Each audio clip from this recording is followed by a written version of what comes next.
അസ്സലാമലൈക്കും, welcome back. നമ്മൾ ഇന്ന് കേക്ക് ഡിസൈൻ കാണിക്കുന്നുണ്ടെങ്കിലും അതിനെക്കുറിച്ചൊന്നുമല്ല പറയുന്നത് കേട്ടോ. പല ബേക്കേഴ്സും വളരെ സങ്കടത്തോടു കൂടി എൻ്റെ അടുത്ത് പറഞ്ഞ ഒരു കാര്യത്തിനെ കുറിച്ചാണ് കേട്ടോ ഞാൻ ഇന്ന് പറയുന്നത്. വേറൊന്നുമല്ല, പേയ്മെന്റിന്റെ കാര്യമാണ്. പല രീതിയിലും ബേക്കേഴ്സിന് ഈ പേയ്മെന്റിന്റെ കാര്യത്തിൽ പണി കിട്ടാറുണ്ട് കേട്ടോ. അതുകൊണ്ട് തന്നെ ഇങ്ങനെ പലരും വീഡിയോ ചെയ്തതിന്റെ അടിസ്ഥാനത്തിൽ ഇപ്പൊ മിക്ക ബേക്കേഴ്സും അഡ്വാൻസ് പേയ്മെന്റ് വാങ്ങിയിട്ടാണ് കേക്കിന്റെ ഓർഡേഴ്സ് എടുക്കുന്നത്. ഞാനും നേരത്തെ അഡ്വാൻസ് പേയ്മെന്റ് വാങ്ങാറില്ലെങ്കിലും ഇപ്പോൾ ഓൾമോസ്റ്റ് എല്ലാ കസ്റ്റമേഴ്സിൽ നിന്നും അഡ്വാൻസ് പേയ്മെന്റ് വാങ്ങാറുണ്ട്. നമുക്ക് കേക്ക് ഓർഡേഴ്സ് വരുന്ന എല്ലാ കസ്റ്റമറിനെയും നമുക്ക് അറിയണമെന്നില്ല. അപ്പോൾ നമുക്ക് അവർ ഓർഡർ തരുമ്പോൾ അവർ കേക്ക് വന്ന് എടുക്കുമോ, അല്ലെങ്കിൽ നമ്മൾ കേക്ക് ചെയ്ത് വെച്ച് കഴിഞ്ഞ് കേക്ക് വേണ്ട എന്ന് പറഞ്ഞു കഴിഞ്ഞാൽ എന്ത് ചെയ്യുമെന്ന് വിചാരിച്ചിട്ടാണ് ഓൾമോസ്റ്റ് എല്ലാവരും അഡ്വാൻസ് പേയ്മെന്റ് വാങ്ങുന്നത്. ചില കസ്റ്റമേഴ്സിന്റെ അടുത്തൊന്നും ചോദിക്കേണ്ട കാര്യമില്ല, അവർ അല്ലാതെ തന്നെ നമുക്ക് അഡ്വാൻസ് പേയ്മെന്റ് തരാറുണ്ട്. ചില കസ്റ്റമേഴ്സിന്റെ അടുത്ത് നമ്മൾ പേയ്മെന്റ് അഡ്വാൻസ് ആയിട്ട് ചോദിക്കുമ്പോൾ അവരുടെ വിചാരം അവരെ നമുക്ക് വിശ്വാസമില്ല, അല്ലെങ്കിൽ അവരുടെ വിശ്വാസ്യതയെ നമ്മൾ ചോദ്യം ചെയ്യുന്ന രീതിയിലാണ് അവർ കരുതുന്നത്. അങ്ങനെ എൻ്റെ ഫ്രണ്ട്സായ കുറേ ബേക്കേഴ്സിന് അഡ്വാൻസ് പേയ്മെന്റ് ചോദിച്ചതിന്റെ പേരിൽ കേക്ക് ഓർഡേഴ്സ് നഷ്ടമായിട്ടുണ്ട് കേട്ടോ.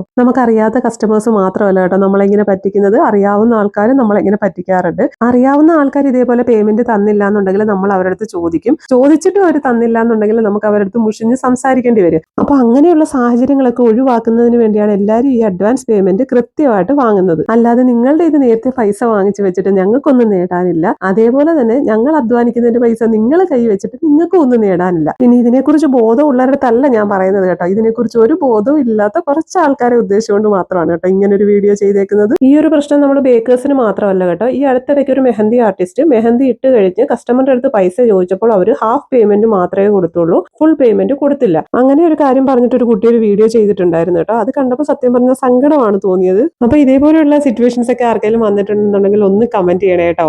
പിന്നെ നമ്മുടെ ഇന്നത്തെ കേക്ക് ഡിസൈനും ഈ റൈറ്റിംഗ്സും എങ്ങനെയുണ്ടെന്ന് കൂടി ഒന്ന് കമന്റ് ചെയ്തേക്കണേ. ഇൻഷാ അല്ലാഹ് നല്ലൊരു വീഡിയോ ആയിട്ട് വീണ്ടും കാണാം. Thank you for watching.